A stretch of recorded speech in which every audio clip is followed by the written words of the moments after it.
ही वो राजद के टिकट पे छपरा से चुनाव लड़ने उतरे, वो भाजपा के एक बहुत बड़े प्रतिद्वंदी हो गए और एक तरह से कहें तो विरोधी हो गए। अब वो बात शिक्षा की कर रहे हैं, अब वो बात पढ़ाई लिखाई दवाई और कार्रवाई की कर रहे हैं।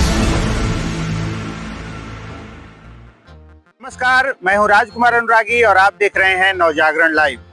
भाजपा के पास एक ऐसा हथियार है जिसको वो हर उस शख्स पे यूज करती है जो उसका विरोध करता है, चाहे उसकी नीतियों का विरोध करे, चाहे उसकी पार्टी का विरोध करे और चाहे वो दूसरे दल के नेता हो, तो लगातार उन पे बुलडोजर चलता है। वो बुलडोजर उन लोगों पे नहीं चलता जो आतंकवादी हैं, जो बलात्कारी हैं या जो रेपिस्ट हैं, लेकिन जो भी उनके विरोधी हैं और वो कुछ भी करते हैं तो उनकी पूरी जो कहा जाता है कि खंगाल लिया जाता है, वो पूरी तरह से उनको खंगाल लिया जाता है और कमियां निकाली जाती हैं। ऐसे ही एक शख्स सामने आए हैं, खेसारी लाल यादव। खेसारी लाल यादव कल तक तो भोजपुरी के सुपरस्टार थे, तब तक वो किसी को दिक्कत नहीं थी, क्योंकि बीजेपी के जो तमाम बड़े जो स्टार नेता हैं भोजपुरी के, चाहे वो रवि किशन हो, मनोज तिवारी हो, चाहे वो निरहुआ हो, वो सबके बड़े भाई छोटे भाई होते थे और सबसे लगाव था, सबके प्रचार प्रसार में भी एक दूसरे के जाते थे।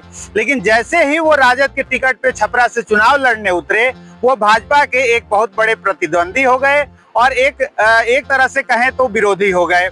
अब वो बात शिक्षा की कर रहे हैं, अब वो बात पढ़ाई लिखाई दवाई और कार्रवाई की कर रहे हैं, लेकिन भाजपा जो हमेशा मंदिर मस्जिद और हिंदू मुस्लिम की बात करती है, उसको रास कैसे आए।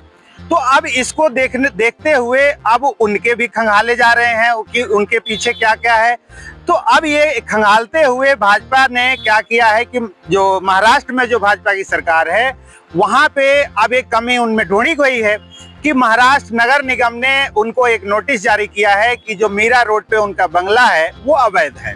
इतने दिन से वो सुपरस्टार थे, मुंबई में ही वो सुपरस्टार बने, वहीं से अपनी लाइफ शुरू की, तब तक वो कोई दिक्कत नहीं था। लेकिन जैसे ही वो विरोध में आए, विरोध में टिकट पे लड़ने उतरे, तो अब उनके जो बंगले हैं वो अवैध घोषित हो गए हैं और उनको गिराने की नोटिस जारी कर दी गई है, यानी उनपे भी बुलडोजर चलेगा।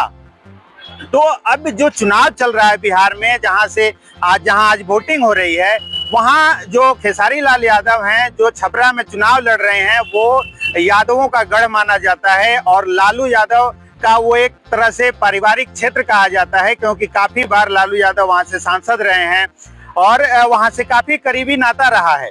लेकिन पिछले जो 2-3 चुनाव की बात करें तो वहां से लगातार बीजेपी जीतती आ रही है, लेकिन इस बार आरजेडी ने तोड़ के रूप में खेसारी लाल यादव को मैदान में उतार दिया है और जिसका जो जन समर्थन दिख रहा है वो कहीं ना कहीं भाजपा की नींदें उड़ा दी है।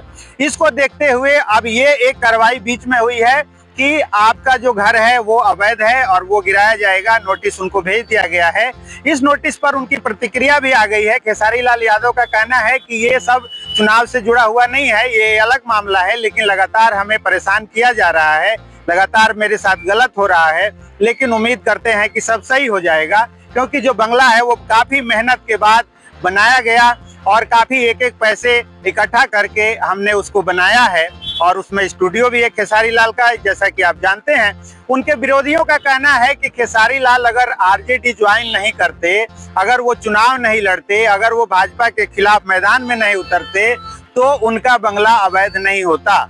तो अब वो बंगला इसलिए अवैध हो गया कि खेसारी लाल ही विरोध में चले गए हैं। ऐसे जो तमाम नेता हैं उनके साथ होता रहा है। अब जो चुनाव है, आज की जो वोटिंग हो रही है, उसके बाद जो रिजल्ट आएगा उसमें पता लगेगा कि ये मामला कहां तक पहुंचता है।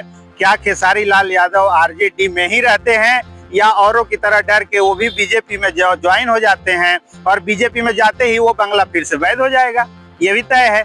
तो ये आने वाला समय बताएगा, लेकिन फिलहाल तो जो महाराष्ट्र सरकार है उसने नोटिस जारी किया है कि आपका जो ये बंगला है ये अवैध है और इसको गिराना पड़ेगा। तो आगे इस केस में जो भी अपडेट आएगा वो हम बताते रहेंगे। बने रहिए नवजागरण लाइव।